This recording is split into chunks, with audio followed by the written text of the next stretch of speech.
Indo bem. Hoje vai que vai. Parou de faltar energia. Faz 3 dias que não falta. Cara, fiquei uma semana, faltava todo dia. Queimou Hoje meu sai, computador. Hoje sai. Oi, Naila.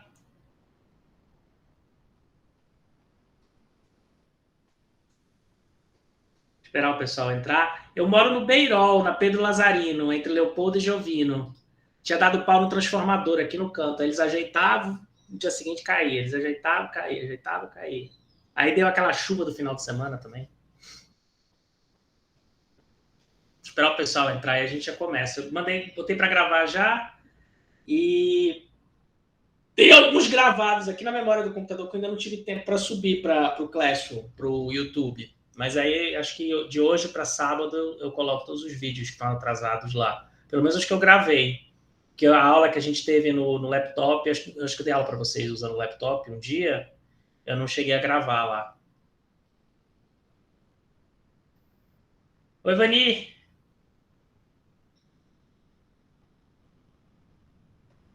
Vamos que vamos.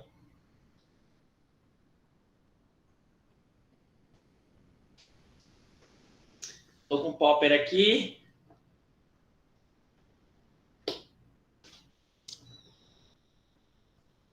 Eu botei um vídeo do Popper no YouTube para vocês, no Classroom, perdão, que eu acho muito legal. Um vídeo curtinho, mas é em inglês. Se vocês souberem inglês, ou que os que estão aprendendo é bom para treinar.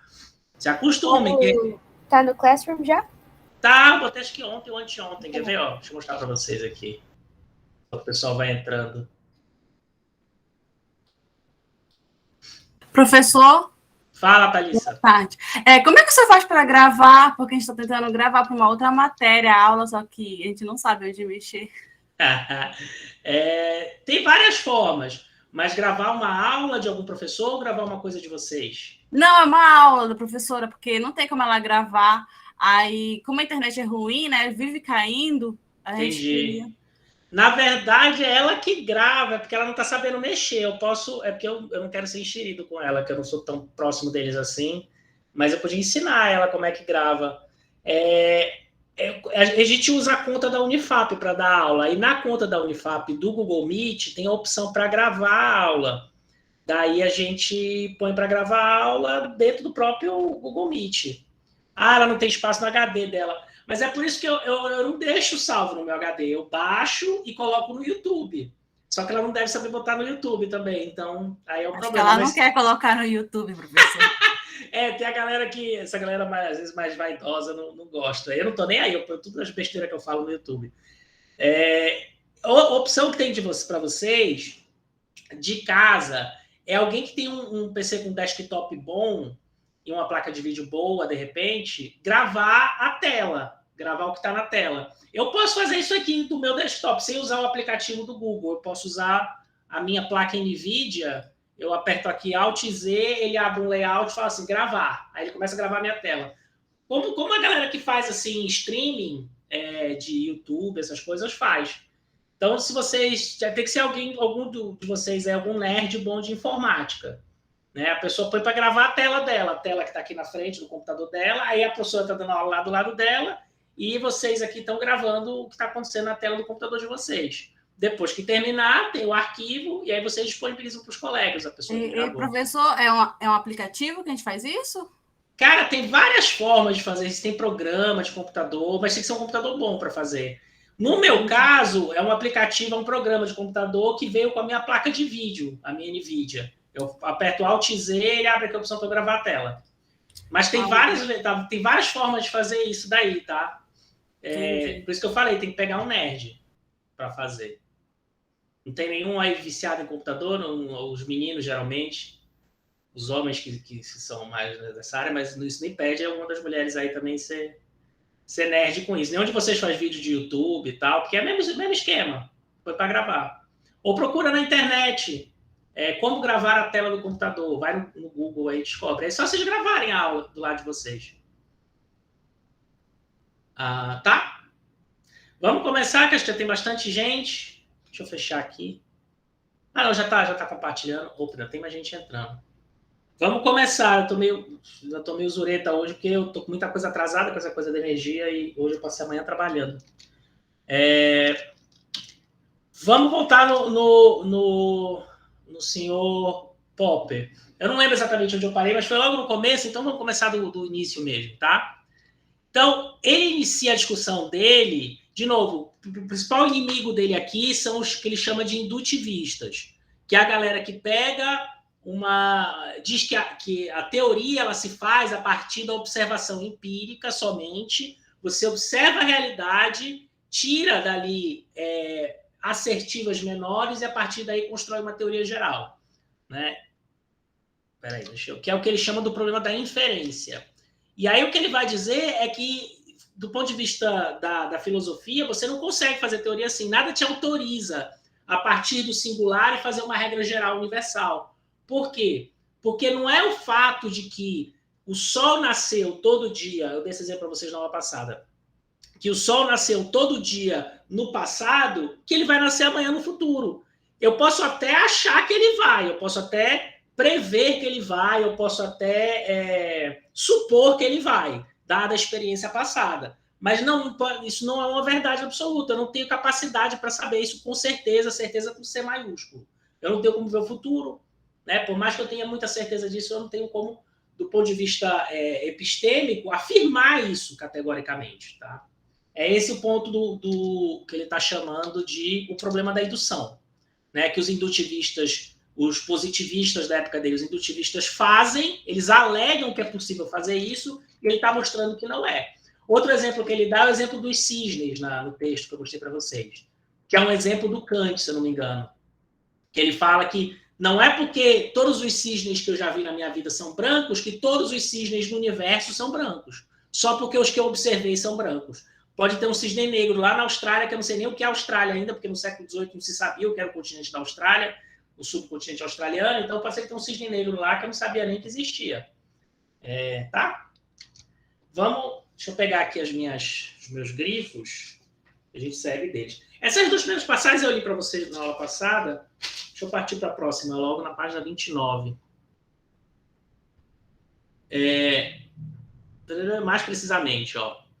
Mais precisamente, deveríamos dizer que ele serve para decidir acerca da probabilidade, pois não é dado à ciência chegar à verdade, seja a falsidade, mas os enunciados científicos só podem atingir graus sucessivos de probabilidade. Toda verdade científica é contingente, ou seja, ela está sempre passível de ser questionada, justamente porque a gente não sabe o que o futuro vai acontecer. Né? A gente não sabe se a gente vai descobrir uma coisa nova no futuro que refute o que a gente sabia hoje, ou se vai acontecer a gente vai ter uma descoberta empírica no futuro que vai refutar a nossa teoria atual. Por isso que toda a verdade científica é probabilística. No vídeo que eu passei para vocês, eu fiquei de mostrar o vídeo e não mostrei. O cara do vídeo que explica rapidinho o Popper, ele fala... Esse é o princípio da contingência no Popper. Quer dizer que toda verdade científica é contingente. Ou seja, ela é passível de ser refutada. Né? Ela é contingente no sentido que ela pode mudar. Deixa eu achar só no Classroom eu botei. Tá aqui, ó. Vídeo do Popper. Popper, ciência e pseudociência. Ele faz até uma história legal que eu não sabia, que no texto a gente não vê isso, que o Popper ele estava muito incomodado com o que ele estava vendo no campo da psicologia nesse período, da psicologia freudiana.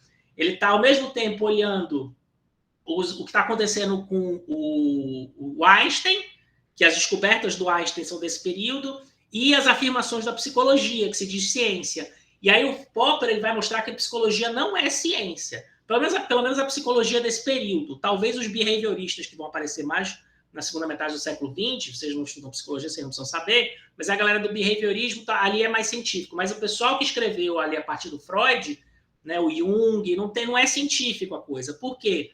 Porque você não tem como testar e desmentir, né, e tentar falsear as afirmações que os psicólogos faziam nesse período. E ele compara com o Freud, que tem a história do Freud, que é muito linda, aliás. Quando o Freud escreveu... o Einstein. Quando o Einstein escreveu a teoria da relatividade dele, ele não sabia se era verdade ou não. Ele fez uma dedução matemática, ele imaginou a coisa de uma maneira diferente, do ponto de vista totalmente teórico, ou seja, ele não partiu da indução, ele não partiu da experiência empírica, ele partiu da imaginação dele, da teoria, e aí, só que ele não sabia se era verdade ou não. Para provar a teoria do Einstein, levou alguns anos. Por quê? Ele precisava de um eclipse solar. Outros cientistas desenharam um experimento para testar a teoria do Einstein. Né? Qual era um dos principais pontos da teoria do Einstein? É que a gravidade distorce o espaço e o tempo.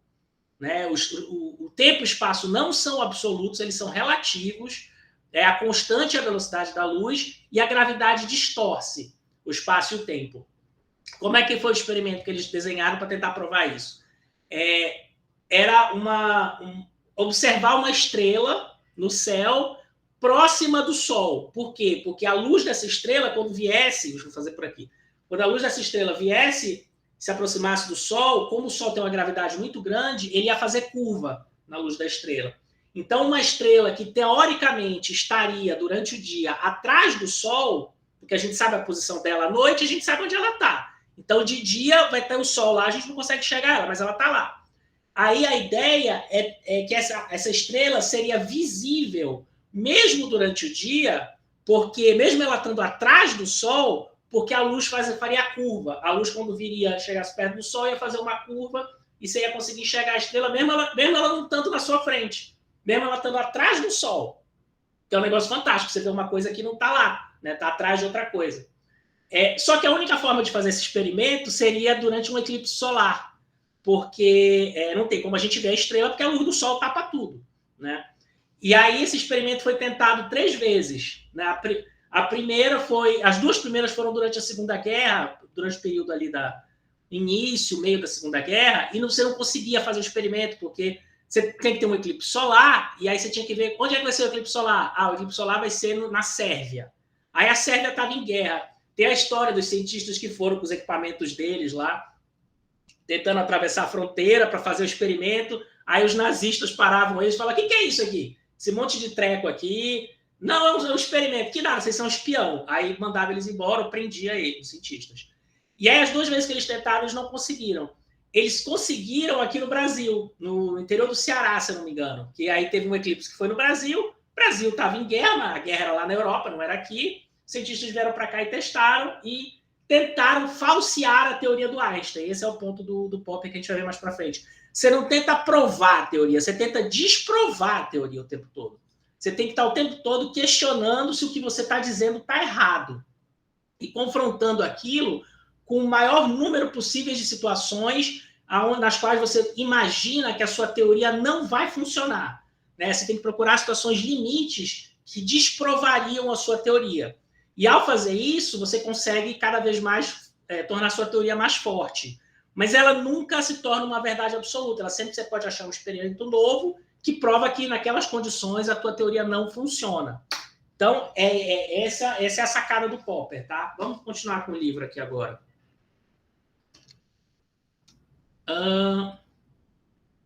Mas os enunciados científicos podem atingir graus sucessivos de probabilidade cujos inatingíveis limites, ou você nunca consegue ter certeza absoluta, superior e inferior são a verdade e a falsidade. Deixa eu seguir aqui para o próximo grifo. Prova dedutiva de teorias, na página 31. Espera aí que tem alguém entrando. Oi, Vinícius. Aí na página 31, poderemos, se quisermos, distinguir 4 diferentes linhas ao longo das quais se pode submeter à prova uma teoria.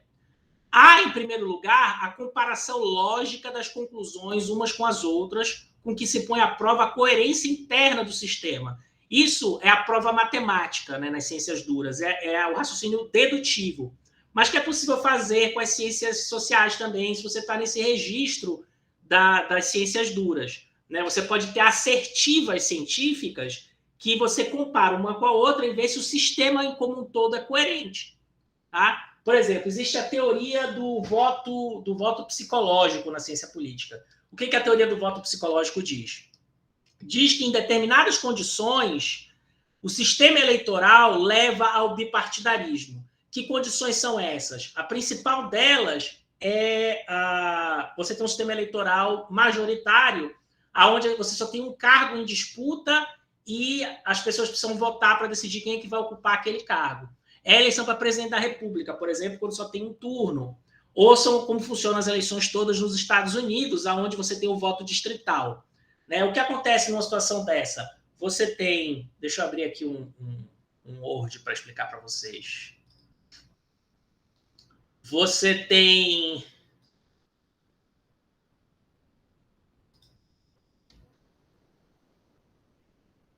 Bora lá, Word.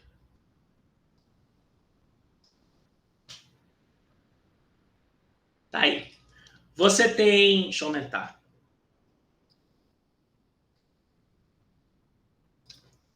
Você tem eleição. Né? Só tem um cargo. Eleição para deputado federal nos Estados Unidos.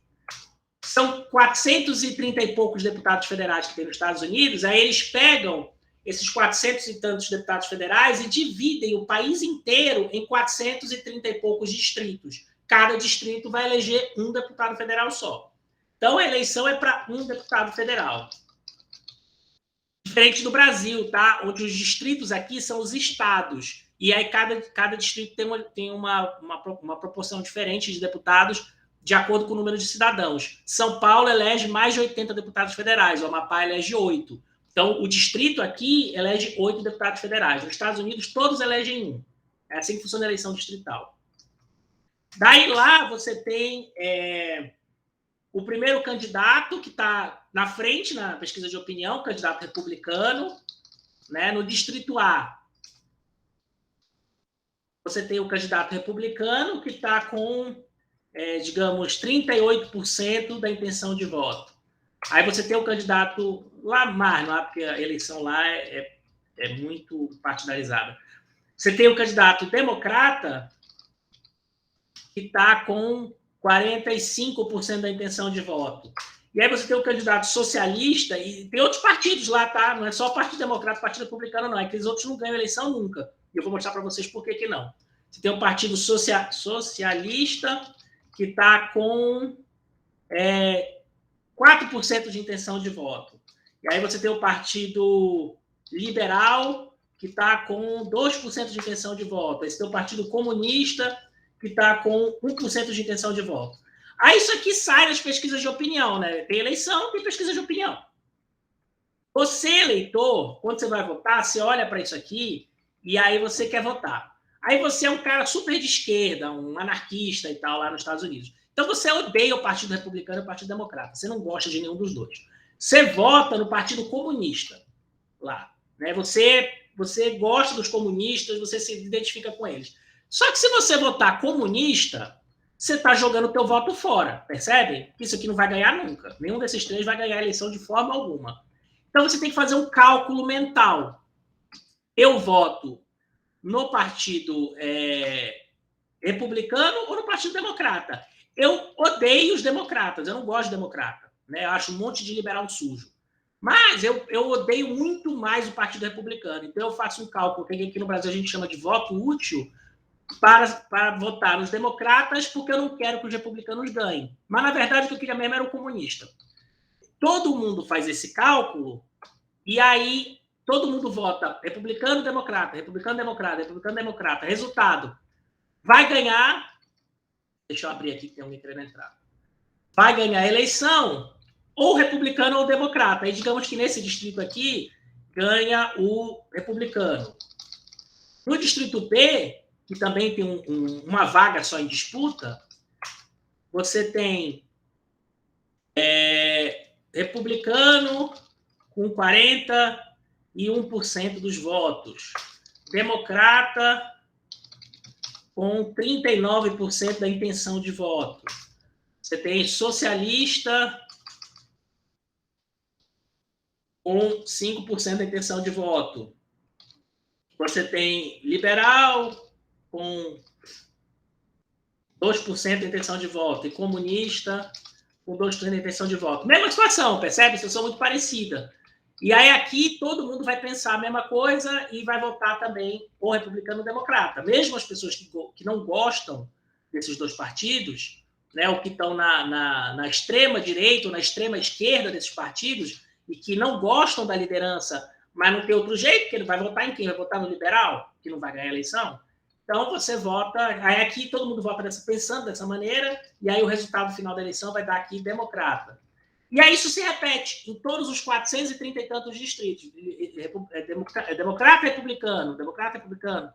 E aí o resultado final da eleição vai ser um resultado onde só vai ter esses dois partidos vitoriosos nas eleições. Entenderam? Isso aqui é um efeito mecânico. Por mais que sejam as pessoas escolhendo, percebam que é um efeito mecânico que a teoria explica, né? Só para mostrar para vocês como é uma pesquisa assim, com esse viés nas ciências.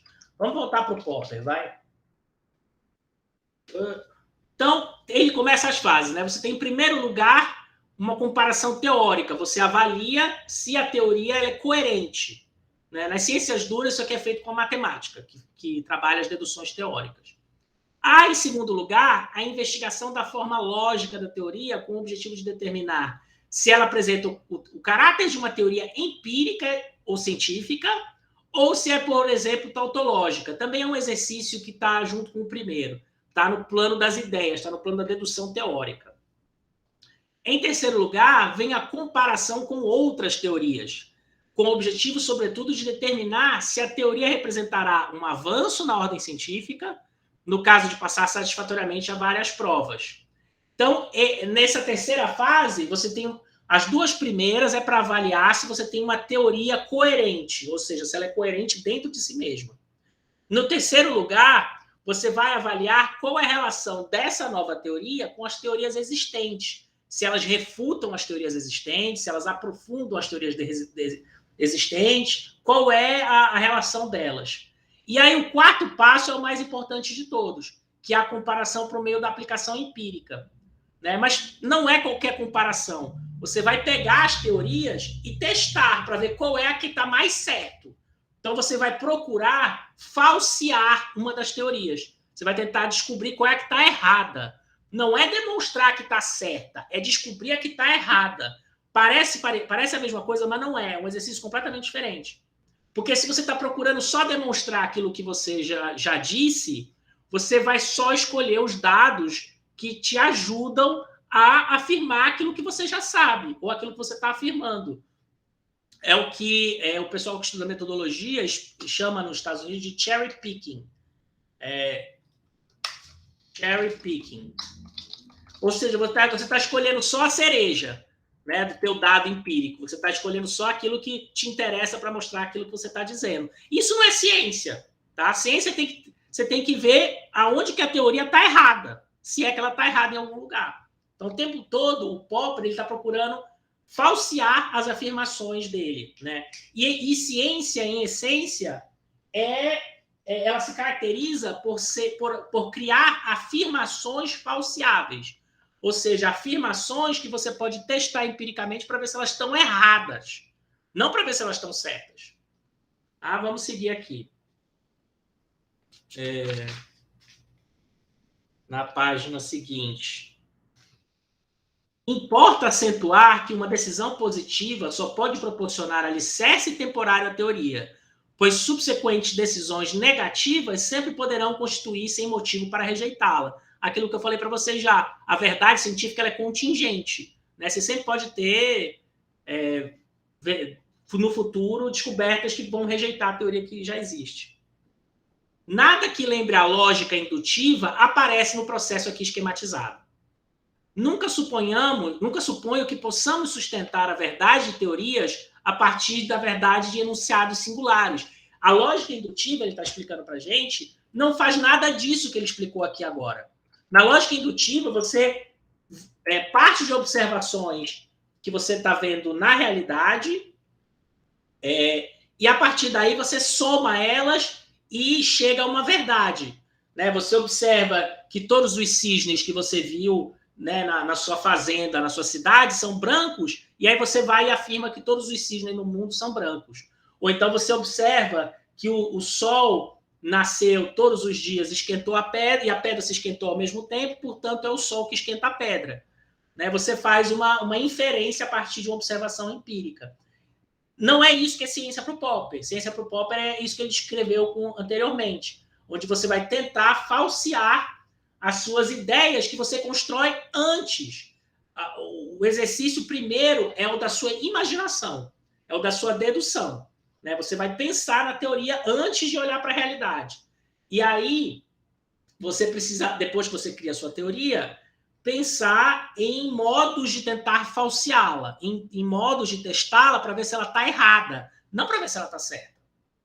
Né? Esse é o erro que muita gente cai, muitas vezes, principalmente na área de humanas, tá? Porque as pessoas têm uma vontade de afirmar aquilo que elas já acreditam, principalmente quando as pessoas têm um viés normativo, onde elas querem justificar aquilo que elas acham que é o correto. Os marxistas têm uma dificuldade muito grande com isso, tá? Não todos.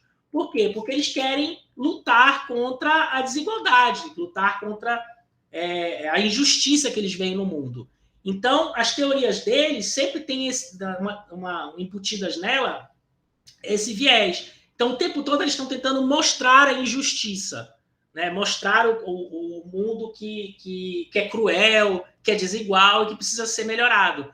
Ao invés de estar tentando testar o que torna esse mundo injusto e se isso que eles estão afirmando está errado ou não. Né? Eles estão, pelo contrário, o tempo todo eles têm que mostrar que eles estão corretos. Isso não é ciência. Ciência é mostrar que você está... se você está errado, é tentar mostrar as situações onde você está errado e não as situações onde você está certo. É difícil para o ego da pessoa, viu? Vocês vão ver quando vocês forem fazer trabalho científico, o tempo todo vocês estão se questionando. Será que eu estou certo? Será que é assim mesmo? E se for diferente? Né? E se eu estiver errado? E se eu estiver colocando no mundo aquela visão que eu acho que existe, mas que na prática não existe? Então, é um esforço muito, muito difícil para aprender no início, tá? Vamos seguir mais para frente. Problema da demarcação, mais na frente, na página 33. A ciência não é um sistema de conceitos, mas antes um sistema de enunciados, né? Que é o que eu disse para vocês. A ciência é uma linguagem, antes de tudo.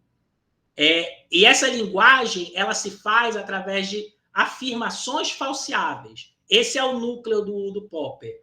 A ciência, ela produz afirmações, né?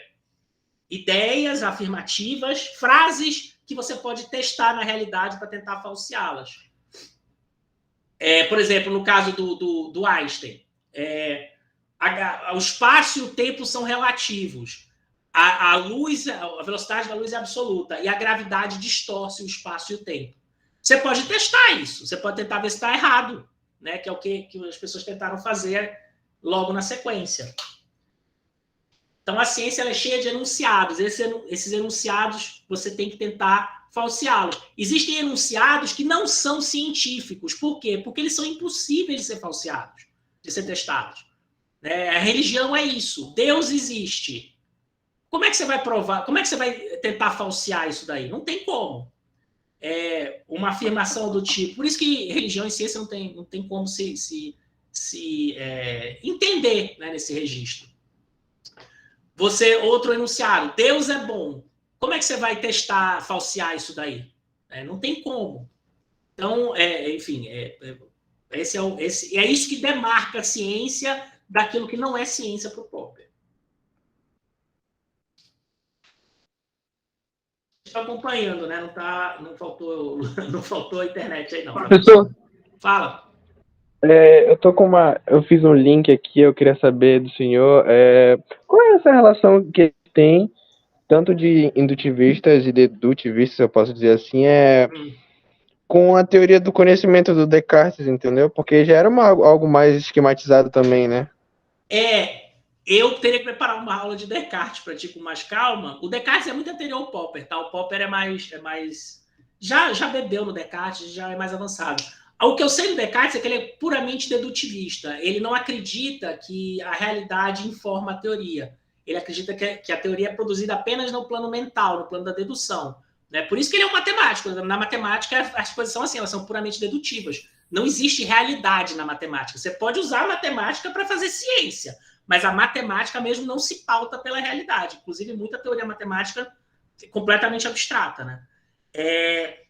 Então, é por aí o Descartes, tá? Que eu sei. Pro Kant, que é o cara que consegue resolver esse debate entre indutivistas e dedutivistas, de fato, a teoria nasce na mente da gente, na nossa criatividade.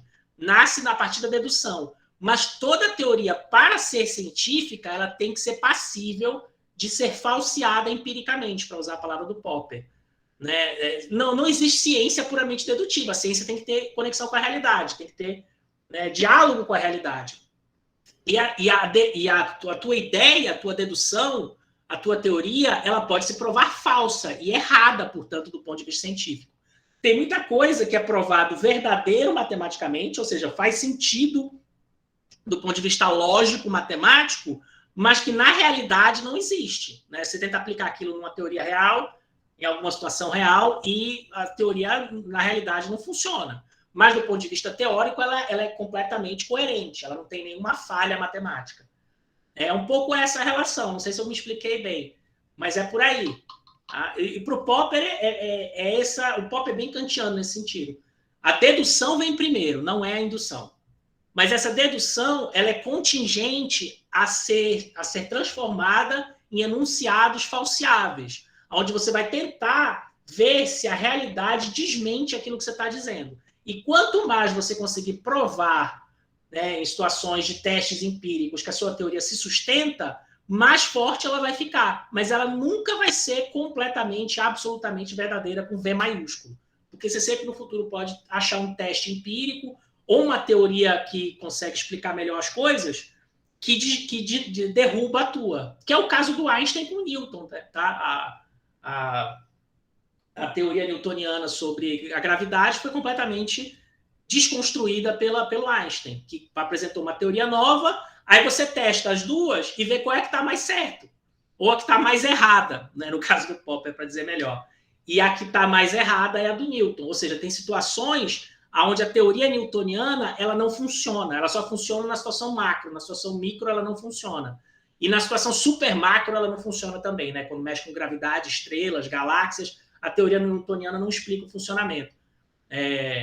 Só no casos menores, assim, no movimento dos planetas no sistema solar, mas se você vai partir para, né, grandes galáxias e tal, aí já não funciona mais porque a gravidade faz curva nas coisas. E no nível micro também não, no nível quântico não explica. Aí a teoria do Einstein e os desenvolvimentos que foram feitos após ela conseguem dar conta melhor. Então você tenta falsear as coisas o tempo todo. Não sei se eu me expliquei bem, tá? Mas se não, me fala. Podem me interromper, né, para a gente ir conversando. Deixa eu pegar outra aqui. Continuar. 35. Isso mostra que o critério indutivista da demarcação, o que é demarcação para ele? Demarcação é um critério que ele possa utilizar para diferenciar a ciência das outras formas de conhecimento, as outras formas de entender o mundo, as outras formas de enxergar o mundo. Porque não é só a ciência que existe, tá, gente? Isso é uma coisa que eu quero apontar muito para vocês, principalmente nas humanas.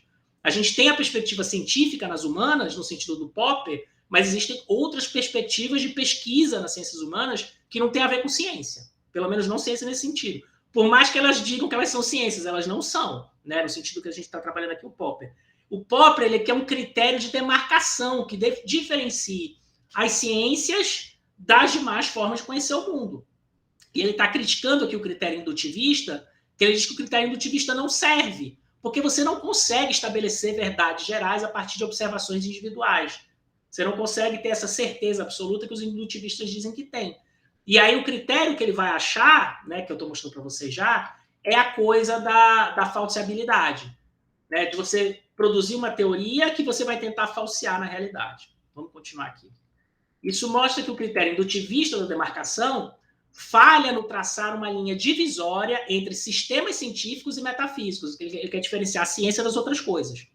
E porque esse critério deve atribuir a ambos status igual, com efeito, o veredito decorrente do dogma positivista relativo ao significado é o de que ambos são pseudo-enunciados, destituídos de sentido.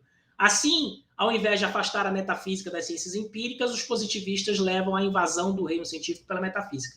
Ele explica nessa parte anterior toda aqui que o critério indutivista não diferencia as ciências empíricas da metafísica.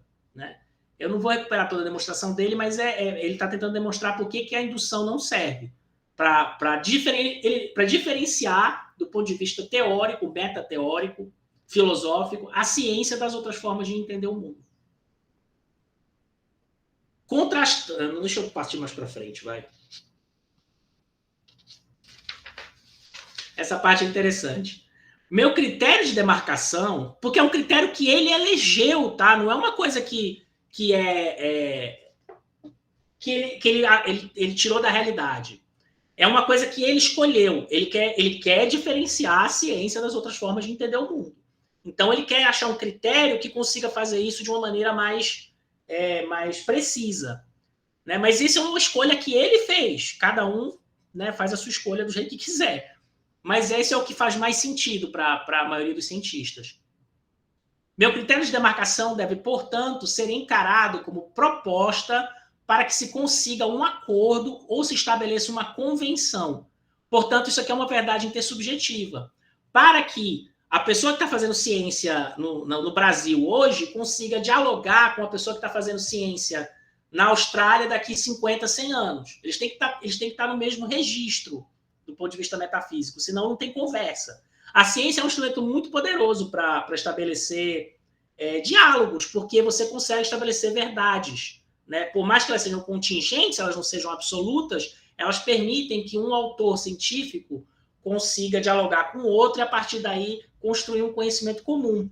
As outras áreas de conhecimento têm mais dificuldade em fazer isso porque elas são muito mais subjetivas. Né? O direito, por exemplo, quando vai discutir justiça, é uma coisa muito mais difícil de você ter consenso, porque não tem nada a ver com a realidade, do ponto de vista teórico, a justiça.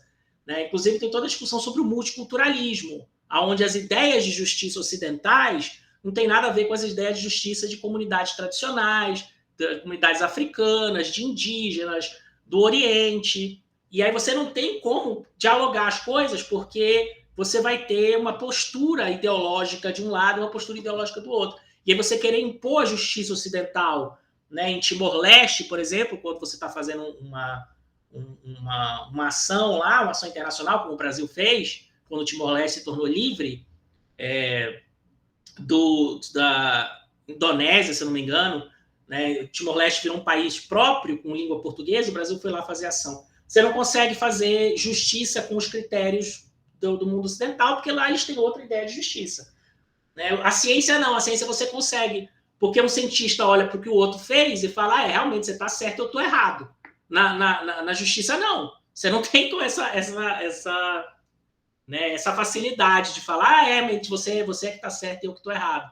Né? O marxista, que está preocupado com a redistribuição de renda do ponto de vista dogmático, normativo, não, né? Tem os cientistas também marxistas, mas falando do ponto de vista dogmático, tem muita dificuldade de dialogar com um liberal, porque ele vai dizer, não, a preocupação é a liberdade, cada um tem a sua possibilidade de fazer o que quer. Mas isso aí vai levar à desigualdade, à pobreza e à miséria. Eu não quero isso. Aí tem dificuldade de ter esse diálogo, percebe? Porque nesse registro não se está discutindo ciência, está se discutindo justiça. Vamos seguir aqui.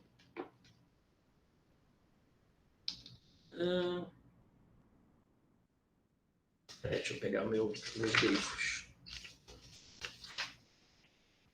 Andar um pouquinho mais rápido.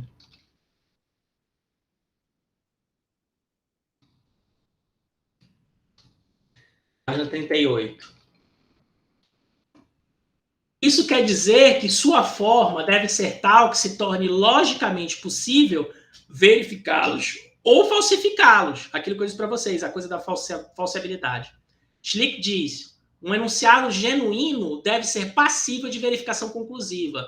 Vai-se ainda mais claro, se não houver meio possível para determinar se um enunciado é verdadeiro, esse enunciado não terá significado algum do ponto de vista científico. Existem enunciados que não são científicos, como eu disse para vocês, porque eles não têm como ser verificados na prática.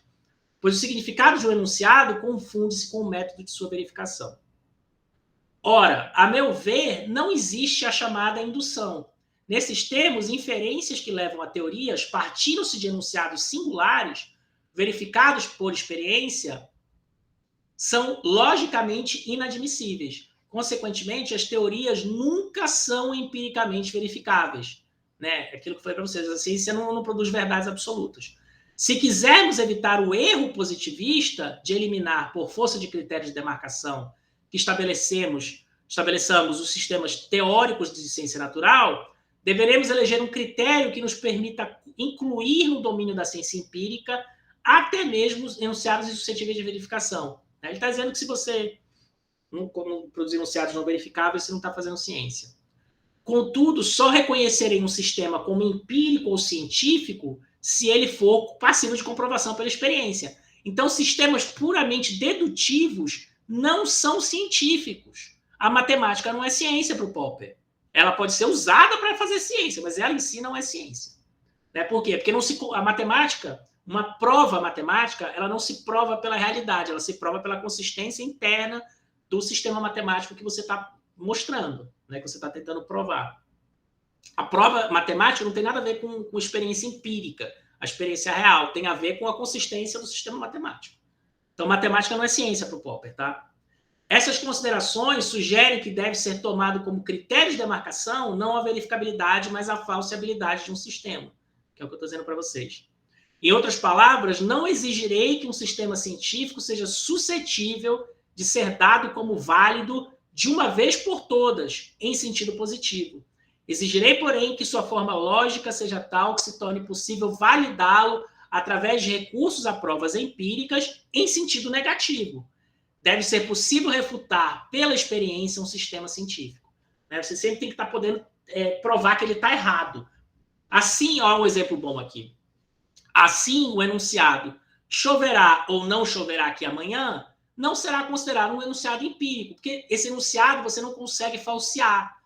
Vai chover ou não vai chover amanhã? Óbvio, Pode chover, pode não chover. Esse enunciado é possível de ser testado? Não, porque se chover ou se não chover, ele vai estar certo dos dois jeitos.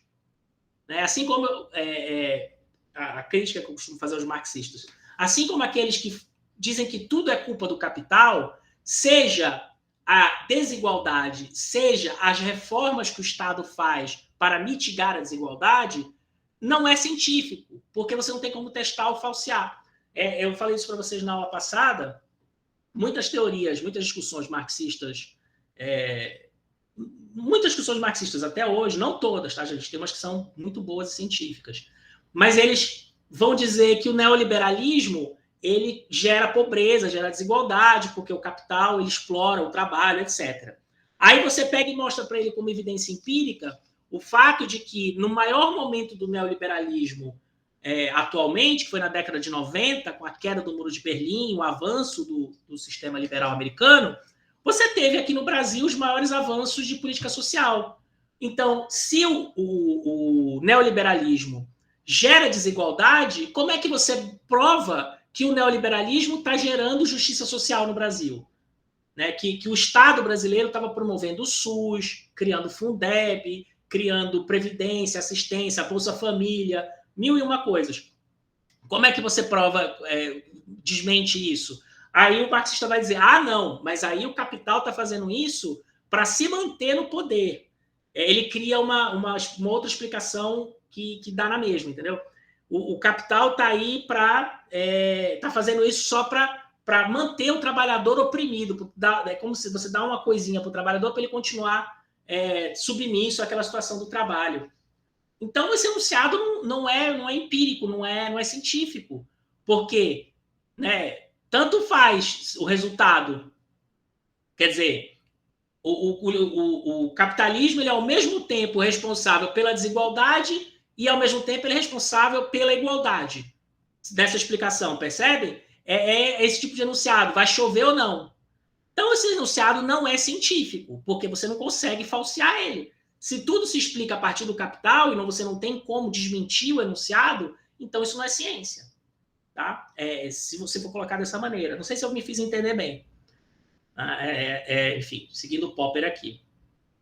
Não será considerado simplesmente porque não define, não admite refutação, ao passo que será considerado empírico o enunciado choverá aqui amanhã.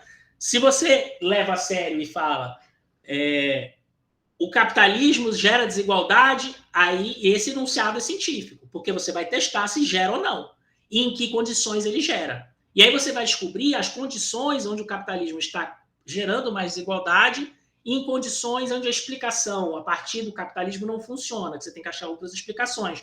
Portanto, você vai estar tentando falsear a teoria.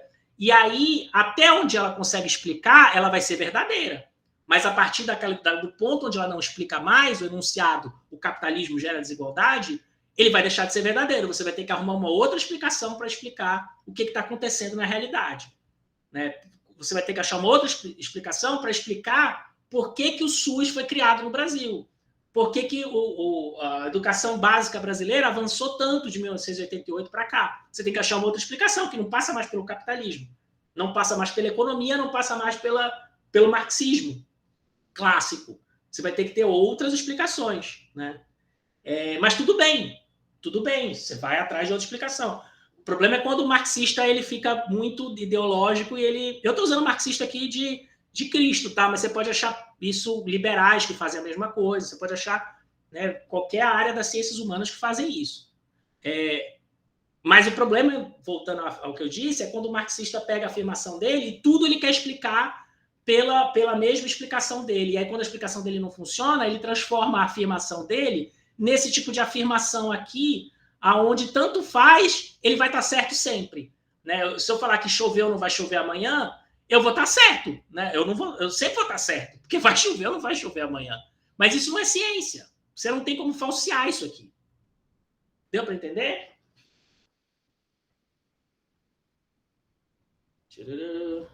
Vamos seguir.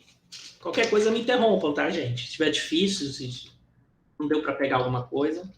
Ou se vocês fizerem alguma conexão como colega, me interrompam. Vou descer para o próximo. O objetivo tá... Estamos na metade agora, né? Olha o Kant aqui. Ora, eu sustento que as teorias científicas nunca são inteiramente justificáveis. Elas nunca são inteiramente e absolutamente...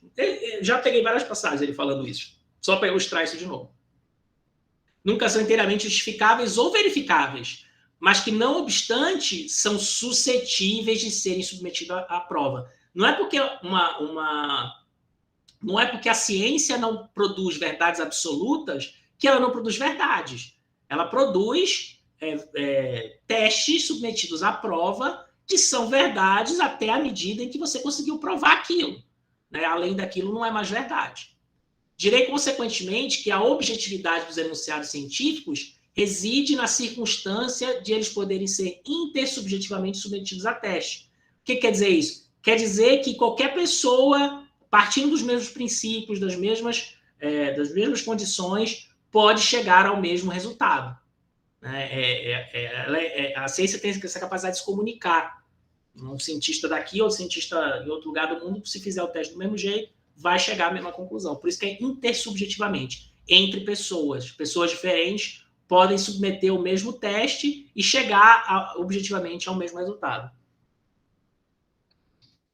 Kant aplica a palavra subjetivo a nossos sentimentos de convicção. Saber como surgem esses sentimentos é tarefa da psicologia. Né? Por que as pessoas sentem o que elas sentem não interessa para o cientista. Podem surgir, por exemplo, de acordo com as leis de associação... Não, perdão, é o próximo parágrafo. Kant foi talvez o primeiro a reconhecer que a objetividade dos enunciados científicos está estreitamente relacionada com a elaboração de teorias, com o uso de hipóteses e de enunciados universais. Né? Você elabora a teoria na tua mente, mas ela tem que ser capaz de produzir enunciados universais e capazes de ser testados empiricamente, capazes de ser falseados. Tá? Deixa eu ver se tem mais aqui mais para frente. Que eu dou um pulo no texto e vou para o capítulo 2 logo. Problema da teoria no método científico. Vamos lá.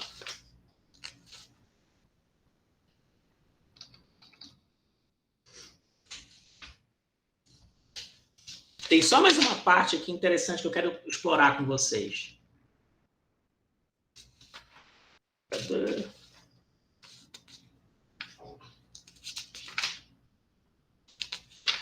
Eu acho que eu não grifei. Grifei, falseabilidade, é mais para baixo. Capítulo 4, na verdade. Esse capítulo aqui eu botei para vocês, mas eu não grifei nada nele. Quiser, leiam e vejam aí como é a conversa. Falseabilidade, né? Como eu falei para vocês, o principal critério dele, se uma afirmação é científica ou não, é se ela é passível de ser falseada, né? De verificação se ela está errada, não se ela está certa. E aí ele parte para uma discussão com o que ele chama de convencionalistas aqui. Deixa eu explicar para vocês. Até aqui, ele está brigando com os indutivistas, com esse pessoal que acha que ciência é a produção de verdades gerais a partir de observações individuais. É com esse pessoal que ele está brigando. E no texto como um todo, esses são os principais inimigos do Popper, tá? Ele quer mostrar que ciência não é isso. Ciência é produzir enunciados falseáveis, capazes de serem falseados. Mas aqui, nesse capítulo, ele vai comprar briga com uma outra galera aqui, que são os convencionalistas, que ele chama. Né? Essa discussão vai ser mais rápida, mas vocês vão ver que é interessante. Vou pegar aqui uma passagem. O idealismo de Kant procurou explicar esta simplicidade afirmando que nosso intelecto é que impõe suas leis sobre a natureza. De maneira análoga, porém, ainda mais arrojadamente, o convencionalista vê a simplicidade como nossa própria criação. Para ele, entretanto, não se trata do efeito de leis que nosso intelecto impõe à natureza, tornando-a simples. Ele não acredita, em verdade, que a natureza seja simples. Simples são apenas as leis da natureza, que são criadas pelos homens nas suas cabeças. E estas, sustenta o convencionalista, são nossas livres criações, nossas invenções, nossas decisões e convenções arbitrárias. Deixa eu voltar a explicar para vocês. Levado ao limite, esse raciocínio que o Kant que resolveu, mas que está também no Descartes, de que a verdade científica, a teoria científica, ela é primeiro e antes de tudo um exercício de criatividade na mente humana, leva ao extremo ao fato de que toda a verdade, então, está na nossa mente, já que a teoria se formula na mente antes de ser testada empiricamente, né? De que a verdade está na nossa mente. Se a verdade está na nossa mente, então, no limite, a gente nunca tem acesso ao mundo real. Né? É isso que o convencionalista vai levar ao extremo essa afirmação.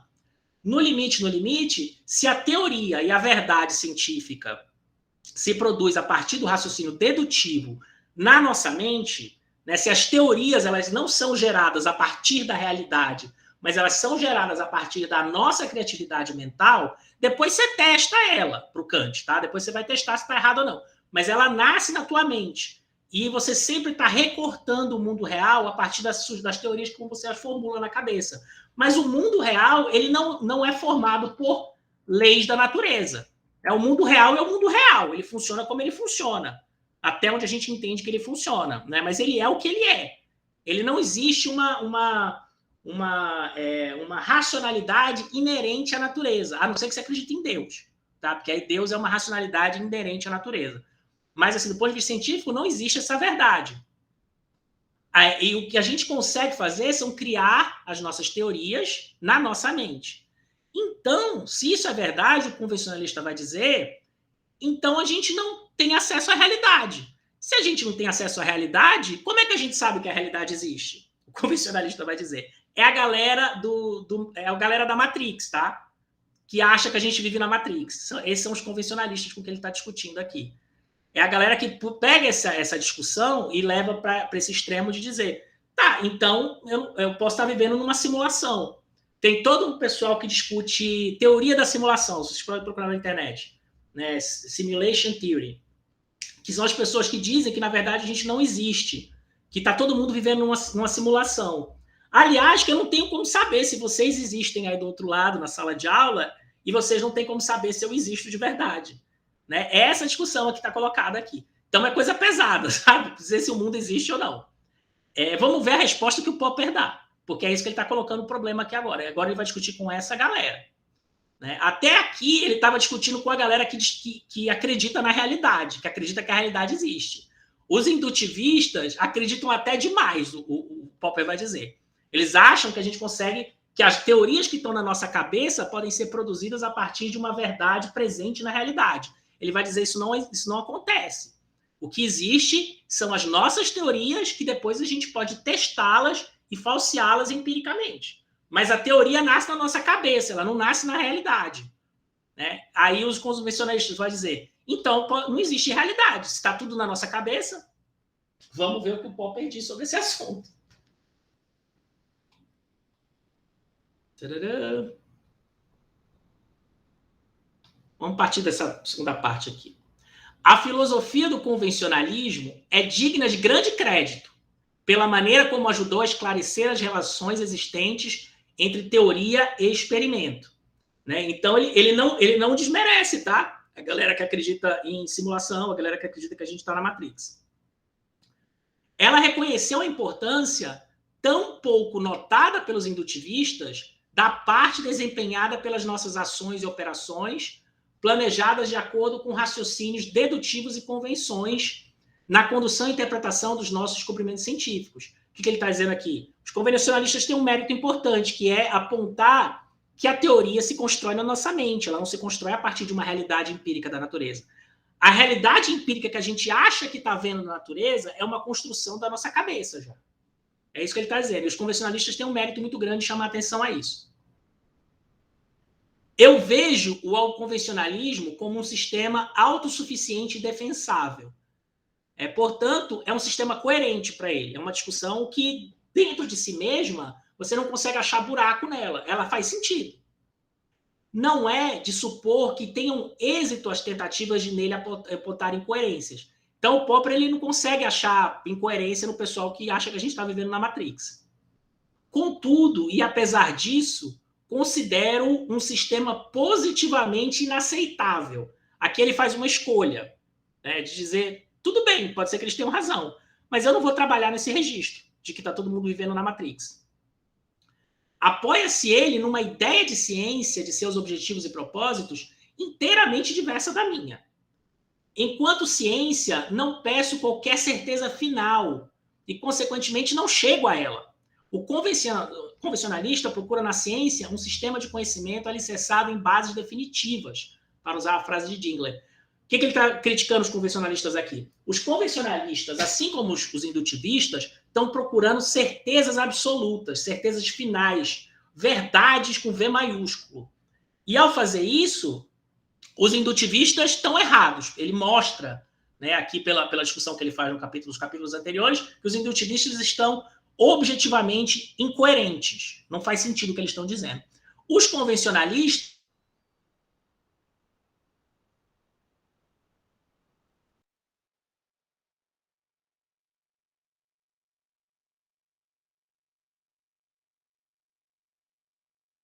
sistema de verdades contingentes. Verdades que estão sempre passíveis de crítica, estão sempre passíveis de mudar. Pode ser que uma pessoa no futuro descubra uma coisa diferente. Pode ser que a verdade, quando você descobre um novo teste empírico, prove que a sua teoria está errada naquele ponto, naquele sentido daquele teste empírico. Ou seja, é um mundo que evolui, que muda, que tá aberto à mudança. Essa é a beleza dele. Eu não estou procurando verdade absoluta.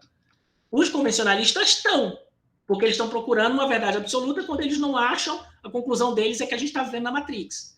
Né? Então a gente não consegue enxergar o mundo real, porque a gente não tem acesso a ele, e a única verdade que a gente sabe, portanto, é a verdade que a gente está vivendo na Matrix, na simulação.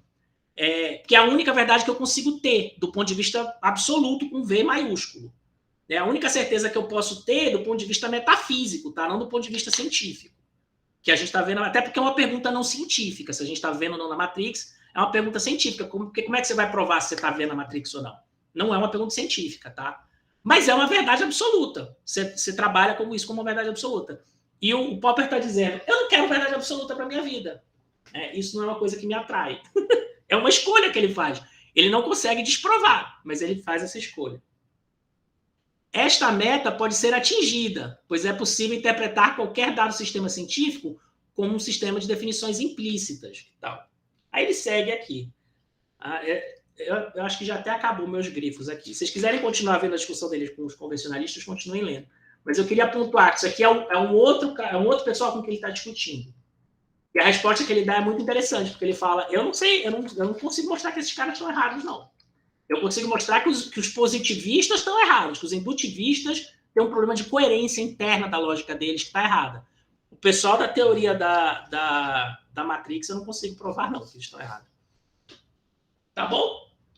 É isso, do texto que eu separei para vocês, dos grifos que eu separei para vocês. Espero que eu tenha ajudado vocês a entender melhor o Popper. E ao entender melhor o Popper, entender melhor o que é a ciência, o que é o fazer científico, o que é a discussão científica. Para que a ciência se propõe, o que ela consegue atingir, até onde ela vai.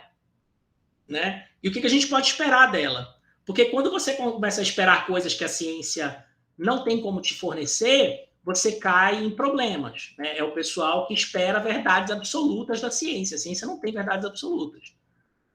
Da mesma forma, como eu falei para vocês, existem outras formas de conhecimento que são importantes para as ciências humanas, mas que não tem nada a ver com ciência. E eu vou mostrar para vocês nas próximas aulas.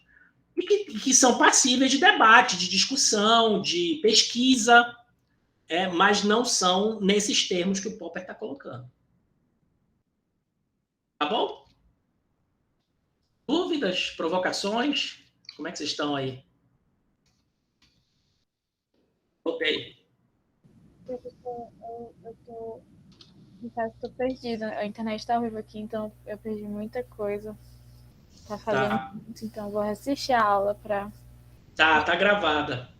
Se vocês quiserem uma explicação mais condensada, mais curta e mais fácil de entender, tem o vídeo em inglês que eu botei para vocês, que tem 5 minutinhos. 5, eu acho. Deixa eu abrir ele aqui. Abrindo, professor, eu estava verificando aqui, abrindo ele no YouTube e já está com a legenda em português. Pronto. Aí ajuda vocês a pegarem algumas coisas, uma explicação mais fácil. Só que o vídeo ele não demonstra o raciocínio do Popper. Ele só pega alguns conceitos chaves importantes do Popper e fala, olha, por isso que o Popper é importante. E aí fala para vocês. Mas eu confesso que é bem assim, digerível. Tanto que o site chama Crash Course, se não me engano. Crash Course em inglês significa curso rápido, né? Cadê? Crash Course. Não sei se vocês sabem inglês, mas Crash Course é uma expressão americana, quer dizer, tipo, ciência para dummies, ciência para burros e tal. É uma coisa para explicar o negócio de um jeito rápido, seco e simples para as pessoas. Aí ajuda vocês também. O Popper é complicado mesmo. Mas é importante a gente ter essa base para vocês perceberem, quando vocês forem ler os textos de humanas, o que é ciência, o que está preocupado com causalidade, com explicar as relações entre causa e efeito, entre variáveis, uma variável que explica a outra variável. Né? Um texto que está nesses termos e textos que não são isso, né? Que são outras coisas que a gente vai ver também. Por exemplo, o direito. O direito que a gente viu na aula passada, com o Boaventura, ali não tem nada de ciência. Né? Ali está se discutindo justiça. Mas é possível fazer uma discussão razoável, né? Mas não com a verdade que a ciência tem. Mas é possível fazer uma discussão, né? Nos termos da discussão sobre justiça. E existem outros registros também que a gente vai ver nas próximas aulas. A antropologia é uma área muito interessante para ver isso. A gente vai ler o Geertz, que vai falar sobre qual é o método da antropologia. A antropologia tem a sua metodologia, que não é a metodologia da ciência, nesses termos que eu estou falando. Se você falar para um antropólogo que ele não faz ciência, ele vai ficar puto contigo. Mas é verdade, ele não faz, tá? Não nesses termos aqui. Mas ele tem uma metodologia de fazer pesquisa, né, que tem a ver com a interpretação do mundo, interpretação da linguagem, de como que a cultura, das relações culturais. A gente vai ver isso com Geertz. Né, na briga de galos em Bali. Tá? Eu vou vendo o que eu vou botar para a próxima aula para vocês. A gente vai pegar um texto para eu dar um exemplo, porque essa discussão toda está bem teórica, ou metateórica. Eu posso pegar um texto de RI que está fazendo isso que o Popper está falando e mostrar para vocês como é a pesquisa nas ciências sociais e nas relações internacionais. Né? Posso gastar uma aula com isso. Tá bom. E aí depois a gente parte para os outros. Professor, fala. Imagina o Popper discutindo com a galera, vendo a galera que é terraplanista no século XXI. Aí enlouquecer, Aí, não tem... Essa galera não é nem o pessoal da Matrix. Esse pessoal aí, eles saíram da realidade completamente. Mas aí tem a ver com a pós-modernidade, que a gente vai ver mais para frente. Talvez nessa aula, talvez não. Talvez nesse curso, talvez não. Tá, eu vou pegar um exemplo. Qualquer coisa de economia, tá? De modo geral, os economistas eles trabalham nesse registro científico, porque eles estão preocupados com causa e efeito. O que leva ao crescimento econômico, por exemplo? É uma pergunta que o economista faz. O que leva um país a se desenvolver economicamente? E aí o economista vai tentar descobrir quais são os mecanismos que levam ao desenvolvimento econômico. Essa palavra mecanismo é muito forte nesse registro. Né? Mas talvez eu pegue um texto mais simples, porque vocês estão aprendendo economia agora, e economia é complicado. Né? Tem um texto bom de RI que vai falar sobre os blocos regionais, sobre integração regional. O que explica os processos de integração regional? Né? A integração latino-americana, no Mercosul, a integração da União Europeia. Tem uma galera que tenta explicar isso daí, para tentar saber o que vai acontecer, se a União Europeia vai avançar mais para se tornar mais integrada, ou se ela vai se tornar menos integrada. Vocês ainda não têm integração regional, que eu sei. Por isso que é difícil eu dar as pesquisas para vocês, práticas, porque eu tenho que explicar a pesquisa primeiro. Mas eu consigo achar. Tem uma pesquisa que é minha, as minhas que eu fiz, que é até mais fácil de eu explicar, mas também eu teria que... Mas eu vou escolher alguma coisa o mais simples possível para mostrar para vocês, de preferência alguma coisa de RI. Aí depois a gente parte para os outros, né? Porque a gente já está na metade do curso quase, tá? A gente tem que ler... Eu quero mostrar para vocês o direito um pouco. Tem um texto, tem um capítulo do livro do Kelsen, que é muito bom para mostrar coisa da ciência no direito. Que não é ciência, mas que, enfim, a pesquisa no direito. Tem o Goethe, para mostrar para vocês a antropologia, como é que é na antropologia as coisas, porque a antropologia não faz ciência mais hoje em dia. Não nesses termos, tá? Não conheço nenhum antropólogo que esteja preocupado com causa e efeito, com explicação. Eles estão preocupados em descrever a cultura, mas não em falar que uma coisa gera outra, que por causa disso, isso acontece. Eles não conseguem fazer isso. O que não torna menos importante o que eles fazem, tá? Tá bom. Aí, próxima aula, eu escolho um texto empírico para vocês. A não ser que vocês tenham gasto para ver agora. Eu posso pegar agora alguma coisa. Mas acho que vocês estão cansados, já que pela internet é muito, muito ruim de aguentar uma aula de 4 horas. Então, a gente vê na próxima aula. Obrigada, professor. Boa tarde. Beijos a todos. Tchau, tchau. Próxima aula. Tchau, professor. Boa tarde. Tchau. Tchau. Professor, Fala.